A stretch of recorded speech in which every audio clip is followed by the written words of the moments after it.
Impossible. Unthinkable. That was the sole word, echoing through the German High Command.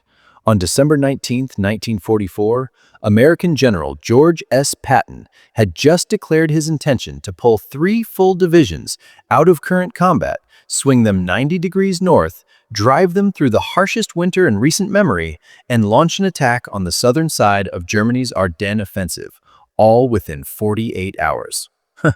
German generals simply scoffed. Their intelligence staff immediately labeled it American disinformation. Field Marshal von Rundstedt declared categorically that no army on Earth could successfully execute such a maneuver in less than a week's time. They were profoundly mistaken. And their resulting reactions, captured in intercepted enemy transmissions, private diary entries, and detailed post-war interrogations, reveal precisely how completely Patton's seemingly impossible achievement obliterated German confidence and transformed the Battle of the Bulge from a potential German triumph into a catastrophic loss. Today, we will expose the true statements made by German commanders when Patton accomplished the unthinkable. When German intelligence first intercepted communications indicating Patton's Third Army was making a northern pivot, the response was not panic, but derision. Within the command bunker of German Army Group B, Field Marshal Walter Model reviewed the report and instantly dismissed it as Allied deception. "Patton's forces are tied up fighting in the Saar," he informed his officers. "This information is merely a trick, intended to make us believe he possesses the power to be in 2 places simultaneously." The German operational blueprint for the Ardennes counterattack, codenamed Wacht am Rhein, rested entirely on one crucial assumption: that the Allies would require a minimum of 7 days to shift forces from other sectors in response to the German breakthrough. German military leaders had meticulously studied Allied logistics capabilities, their command structures, and strategic doctrine. They knew that relocating large-scale formations demanded intensive preparatory work, complex supply chain coordination, and, most importantly, time. A 90-degree rotation of 3 combat divisions under severe winter conditions logically required at least 2 weeks, perhaps even 3. Colonel General Alfred Jodl, chief of the operations staff at the German High Command, offered a more clinical assessment.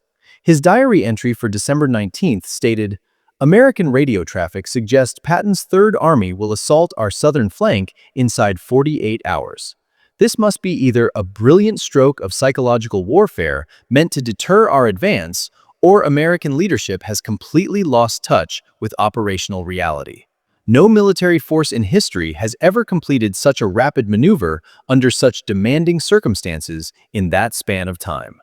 Even Generaloberst Heinz Guderian, considered the originator of German panzer strategy and the foremost expert on mobile warfare, found the news unbelievable. When informed of Patton's public announcement, he reportedly commented, "Should Patton genuinely achieve this feat, I shall be forced to completely rewrite everything I currently understand about armored operations." Guderian understood the science of armor and logistics better than nearly any living man. He grasped the immense fuel consumption, the intricate coordination necessary, and the vast planning required. What Patton promised violated every known principle of tactical operational art. German field commanders positioned on the southern shoulder of the Bulge received preparatory orders for potential American counterattacks, but these were slated for 3 or 4 days later. Forward units were instructed to concentrate on driving west, not on establishing defensive positions to the south.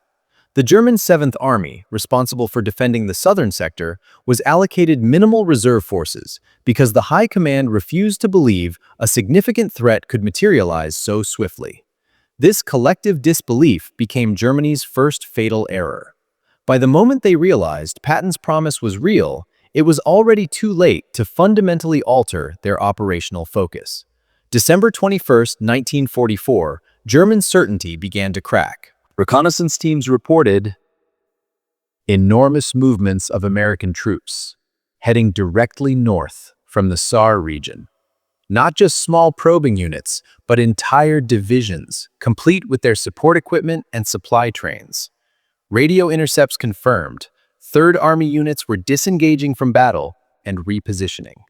Most alarming of all, Luftwaffe aerial reconnaissance, despite the truly terrible weather, spotted long files of American vehicles pushing through the snowstorm, heading toward Army Group B headquarters. Field Marshal Jodl's demeanor shifted dramatically. His chief of staff, General Hans Krebs, recorded their conversation. Jodl furiously paced the command room, repeatedly demanding to know how this was humanly possible. He insisted his intelligence officers explain how Patton was executing in 2 days what should realistically demand 2 weeks. German logistics experts calculated the requirements and concluded the Americans were attempting the impossible, moving 3 fully equipped divisions, plus all their corresponding support elements. This included approximately 133,000 men, 11,000 vehicles, tanks, heavy artillery, ammunition, fuel, and supplies, all through freezing winter weather on roads already shared with other Allied units, a coordination level that seemed utterly unachievable. A German quartermaster officer wrote in his official report, "Either the Americans have somehow acquired supernatural abilities, or our entire fundamental comprehension of logistics is completely flawed." The psychological blow inflicted upon German commanders was profound. Their entire Ardennes strategy had been built upon the perceived predictability and inherent slowness of the Allied response. Suddenly, that bedrock assumption was violently crumbling. If Patton could accomplish this, what other unforeseen capabilities did the Americans possess? General der Panzertruppe Hasso von Manteuffel, commanding the powerful 5th Panzer Army, was one of the first officers to fully grasp the devastating implications. He immediately transmitted an urgent communication to Jodl. "If 3rd Army assaults our southern flank with substantial force, while we are extended so far westward, our forward spearheads will become isolated. We must either instantly accelerate our offensive toward the Meuse River or quickly establish new defensive positions to the south." But accelerating was no longer feasible. German vanguard units were already struggling fiercely against stubborn American resistance at Saint-Vit and Bastogne. Critical fuel deficiencies were crippling the operation. The Germans had planned to seize American fuel depots, but determined American defense had prevented this. German armor was literally running out of power. The bitter irony was lost on none of the German officers. Here was Patton, supposedly driving 3 divisions through a raging blizzard, while highly trained German panzer units were immobilized simply for lack of petroleum. Colonel Heinz von Rundstedt, commanding a panzer regiment, wrote in a later account, "We began to fully realize we were fighting an adversary whose potential we had severely underestimated. The Americans, whom we had previously dismissed as military amateurs, were now outmaneuvering us with an operational agility that we simply could no longer match." By December 22nd, concern had mutated into outright panic. Patton's forces were not just mobilizing, they were actively forming up into attack formations. This was neither mere propaganda nor a tactical deception. This was reality. And the German High Command had zero prepared response. December 22nd, 1944, 0600 hours. Patton's 4th Armored Division smashed directly into German positions on the southern wing of the Bulge. The resulting shock was instantaneous and total. German units, which had been assured they possessed several days to organize, were hit by a full-scale American armored charge barely 72 hours after Patton had initially declared his objective. The German 7th Army command post erupted into total pandemonium. General der Panzertruppe Erich Brandenberger, commanding the defensive southern shoulder, dispatched a desperate message to Army Group B. "Under heavy attack from American armored formations, multiple divisions are involved. This is not a reconnaissance probe. This is a major counteroffensive. Patton has undeniably succeeded." Field Marshal Jodl's response, preserved within command logs, revealed his overwhelming stupefaction. "Verify that this force is indeed 3rd Army. Confirm that Patton himself is commanding the assault. How can this possibly be true? When irrefutable confirmation arrived that it was Patton's entire force at full combat strength, Jodl reportedly hurled his marshal's baton onto the floor and exclaimed, "We are fighting a military genius." German soldiers on the front line, enduring the force of Patton's attack, were equally stunned. Lieutenant Hans Schmidt, whose company faced the 4th Armored Division, recorded in his personal diary, "The Americans materialized from the blinding snowstorm like phantom figures. We were solemnly told they could not possibly arrive for days, yet here they stood in overwhelming numbers, attacking with a synchronization and ferocity we had never witnessed before. They fought like men possessed by a higher force." At German High Command in Berlin, the atmosphere turned dark and grim. Hitler had personally guaranteed that the Americans could not react effectively to the Ardennes offensive. He had confidently predicted a minimum of 10 days before any coordinated counterattack could begin. Patton had shattered that entire prediction in less than 3 days. When informed of the unexpected assault, Hitler's reaction was characteristic. He immediately blamed his intelligence staff for utter incompetence and his field commanders for demonstrating profound weakness. He absolutely refused to accept that an American general had simply outthought and operationally out-executed the meticulous German planning. But the career German officers knew the truth better. General der Infanterie Günther Blumentritt, Chief of Staff to Field Marshal von Rundstedt, wrote in his post-war analysis, "Patton's swift relief of Bastogne represents one of the most masterful operational achievements of the entire conflict. To disengage from active fighting, transport 3 divisions through blizzard conditions, and then launch a fully coordinated attack, all within 48 hours, demanded staff work, logistical synchronization, and command excellence that surpassed anything we ourselves achieved, even during our stunning 1940 victories." The German southern defensive line began its total disintegration. Units that should have been advancing west were now fighting desperately just to hold their existing ground against the Third Army's fierce assault. The precise German timetable, already severely behind schedule, was now shattered irrevocably. Patton's attack did more than just save the town of Bastogne. It utterly destroyed the operational logic of the entire Ardennes offensive. As the Third Army's 4th Armored Division finally broke through to Bastogne on December 26th, the German High Command confronted a harsh and undeniable truth. The Ardennes offensive had failed, not solely due to American resistance at isolated strongpoints, though that defiance was undeniably heroic, not entirely due to critical fuel shortages, though those were indeed crippling. The offensive failed primarily because George S. Patton had achieved precisely what German planning had absolutely assumed was impossible. Field Marshal Gerd von Rundstedt, the supreme commander of all German forces in the West, held a pivotal command conference on December 27th. The detailed minutes of that gathering, recovered after the war, revealed the depth of German apprehension. Von Rundstedt began the meeting with a devastating appraisal. "We constructed our entire strategy upon the faulty assumption that the Allied response would be slow, fundamentally disorganized, and merely reactive. Patton has now proven that assumption to be catastrophically incorrect." He continued, "We are no longer engaging the hesitant, overly cautious allies of 1942 and 1943. We are now fighting an enemy who has successfully learned to operate with a velocity and decisiveness that now equals or even surpasses our own capabilities." The strategic repercussions cascaded throughout the entire German planning apparatus.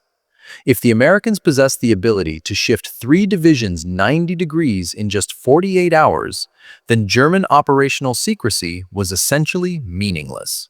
Any large concentration of German forces could now be instantly met with an American response of equivalent speed.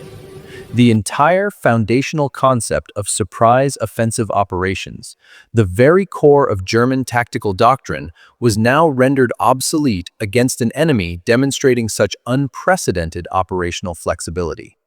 German panzer commanders were particularly demoralized. General der Panzertruppe Heinrich Freiherr von Luttwitz, whose highly mobile forces had been diverted from the crucial drive to the Meuse just to counter Patton's attack, wrote bitterly, "We conceived the concept of mobile armored warfare. We formulated the doctrine of rapid maneuver and exploitation of the breakthrough. Now, an American general is employing our very own concepts against us and accomplishing it better than we can. This is an extremely bitter experience." At Hitler's headquarters, the Führer's predictable response was nonetheless revealing.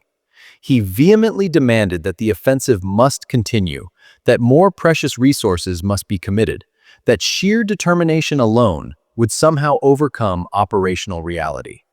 But his professional generals understood better. Model, Manteuffel, and von Rundstedt all privately admitted that continuing the ill-fated offensive was utterly futile. Patton's liberation of Bastogne had demonstrably proved that American forces could respond faster than German forces were capable of exploiting breakthroughs. The psychological devastation extended far beyond the senior commanders. Ordinary German soldiers began to seriously doubt whether ultimate victory remained possible. They had been repeatedly told the Americans were poorly led, inadequately trained, and severely lacked German military superiority. Patton's impossible achievement shattered that core propaganda. German troops, who had fought with unwavering confidence in 1940 and 1941, now faced a determined enemy who could demonstrably outthink, outmaneuver, and decisively outfight them. The Battle of the Bulge dragged on for several more weeks. Yet German commanders realized, from December 26th onward, that their strategic gamble had failed. Patton's 48-hour miracle had done more than just save one encircled unit. It had effectively broken the spine of Germany's final massive offensive and conclusively proven that American military might had irreversibly surpassed German tactical expertise. Following Germany's unconditional surrender, Allied intelligence staff extensively questioned captured German commanders. The discussions concerning Patton's successful relief of Bastogne proved particularly illuminating. These were not merely men seeking to rationalize their crushing defeat. They were professional soldiers attempting desperately to comprehend how they had been so thoroughly outmaneuvered. Field Marshal Wilhelm Keitel, chief of the Armed Forces High Command, was formally interrogated in May 1945. When questioned specifically about Patton, Keitel replied, "We made the fundamental error of actually believing our own propaganda regarding American military incompetence. Patton utterly destroyed that deeply held illusion." His sheer ability to transport an entire army through a massive blizzard and then attack within 48 hours demonstrated an operational brilliance that we could simply not equal in 1944. Perhaps we might have achieved it in 1940 when our army was at its strategic peak. By 1944, we had tragically lost that capability. Patton, however, still possessed it. Or perhaps the Americans had finally mastered it. General der Panzertruppe Hermann Bulge, widely regarded as one of Germany's most formidable tactical commanders, offered a more clinical insight. Patton understood a crucial fundamental principle that in the dynamics of modern combat, the side capable of reacting fastest dictates the operational tempo. He refused to wait for ideal conditions or for complete intelligence. He chose to act instantly and decisively, utilizing whatever resources were at hand. This is precisely what generated our early victories. By 1944, we had become far too cautious and slow. Patton remained inherently aggressive and swift. That singular difference determined the outcome of the battle. Even Jodl, who had personally commanded the forces opposing Patton's Third Army, conceded the extraordinary achievement. Before his suicide in April 1945, Jodl confided to his staff, "If Germany had possessed commanders who could operate with Patton's degree of speed and flexibility, we would have ultimately won this conflict. Our initial victories, regrettably, made us arrogant. We genuinely believed our established doctrine was superior." Patton proved definitively that execution matters significantly more than doctrine itself, and his execution was absolutely flawless. Perhaps the most compelling evidence came from the analysis of Generaloberst Heinz Guderian, who had initially vowed to revise his understanding of armored operations should Patton succeed. In detailed post-war interviews, Guderian admitted, "I simply refused to believe it was possible. The logistical requirements alone should have consumed a minimum of 7 days for full coordination. The movement through winter conditions should have resulted in chaos. The resulting attack should have been disorganized and launched piecemeal. Instead, Patton achieved virtually perfect coordination. His staff planning was genuinely superb.